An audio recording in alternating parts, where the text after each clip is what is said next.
संध्या का समय था और हल्की बारिश हो रही थी। निशा ने एकांत में स्थित एक पुरानी हवेली खरीदी थी जो वर्षों से वीरान थी।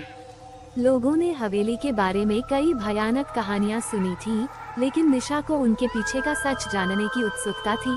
जब निशा हवेली पहुंची, तो उसने देखा कि हवेली के चारों ओर जंगली बेलों ने अपना डेरा डाल रखा है। अंदर प्रवेश करते ही उसे एक अजीब सी ठंडक का एहसास हुआ। हर कोने में धूल और मकड़ियों के जाले थे। निशा ने अपने आप से कहा, यहाँ सफाई की सख्त जरूरत है, और उसने सफाई शुरू कर दी। रात के समय जब निशा अपने बिस्तर पर सोने जा रही थी, तो उसने एक छाया को देखा जो जल्दी से एक कमरे से दूसरे कमरे में जा रही थी। उसने सोचा कि यह उसकी कल्पना का हिस्सा हो सकता है, लेकिन जैसे ही उसने अपनी नजरें घुमाई, वह छाया फिर से दिखाई दी। निशा ने दिल को मजबूत करते हुए उसकी ओर बढ़ने का फैसला किया। अगली सुबह निशा ने देखा कि हवेली में कई चीजें अपनी जगह से हिल चुकी हैं। उसे यकीन हो गया कि हवेली में कोई और भी है।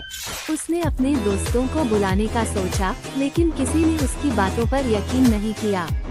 निशा ने तय किया कि वह खुद ही इस रहस्य को सुलझाएगी। एक दिन सफाई करते हुए निशा को एक पुरानी डायरी मिली। उसने हवेली के पूर्व मालिक की कहानियां लिखी थी। उसने लिखा था कि हवेली में एक आत्मा बसी है जो अपने अधूरे काम को पूरा करने के लिए प्रतीक्षा कर रही है। निशा ने सोचा कि यह आत्मा शायद उसकी मदद चाहती है। डायरी में हवेली के एक गुप्त कमरे का जिक्र था। निशा ने उसे खोजने की ठान ली। बहुत मेहनत के बाद उसने एक गुप्त दरवाजा खोज निकाला। उस दरवाजे के पीछे एक कमरा था जिसमें कई रहस्यमयी वस्तुएं और चित्र थे। उनमें से एक चित्र ने निशा का ध्यान खींचा। वह चित्र उसी छाया का था जिसे उसने देखा था। निशा को उस कमरे में एक पुराना पत्र मिला जिसमें आत्मा ने अपने अधूरे काम के बारे में लिखा था। उसने लिखा था कि वह अपनी खोई हुई प्रेमिका को ढूंढ रही है जो इसी हवेली में रहती थी। निशा ने उस प्रेमिका की खोज शुरू कर दी। निशा ने गांव के पुराने लोगों से बात की और पता चला कि उस प्रेमिका का नाम राधा था। राधा को हवेली के मालिक ने धोखा दिया था और उसकी आत्मा को शांति नहीं मिली थी। निशा ने तय किया कि वह राधा की आत्मा को शांति दिलाएगी। निशा ने राधा की आत्मा को शांत करने के लिए एक अनुष्ठान किया। उस रात हवेली में एक तेज हवा चली और राधा की आत्मा प्रकट हुई।